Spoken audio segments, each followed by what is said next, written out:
Rottenberger kompanija vokiečių yra gamintojas, jau 70 metų gamina visą įrengimus ir įrenginius skirtus montuoti ir aptarnauti nesvarbu kokio tipo vamzdžiam ir juos demontuoti.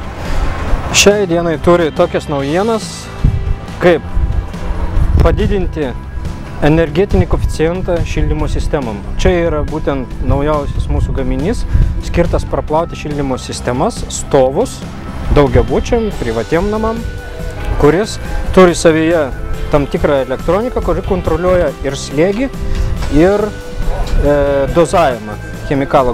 Čia yra mechaninis praplovimas, kuris galima būti taip pat panaudotas ir su cheminiam papildomom priemonėm. Tai yra išplauti iš šildymo sistemą, iš radiatorių, iš stovo dumblą, kalkes nukalkint arba rūdis pašalinti. Taip pat grindiniam šildymui konservacija. Yra chemija specialiai ir geriamojo vandens sistemam, kuri dezinfekuoja, naikina blogą kvapą arba, kaip sakant, naikina tas bakterijas, kurios yra susidariusios užsistovėjusiam geriamojo sistemo vandens vamzdyne.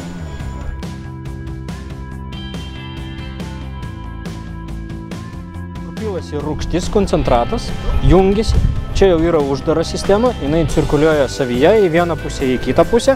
Pilasi rūgštis, kuris skiedžiasi tam tikrų kiekių su vandeniu, 1:3. Ir nukalkint skirta priemonė katilam arba daugiapakopiam šildymo temam elektriniam.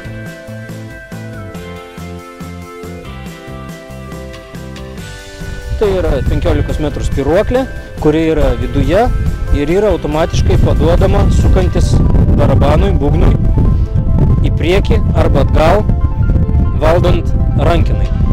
Į vieną pusę arba į kitą pusę su elektrovarikliu.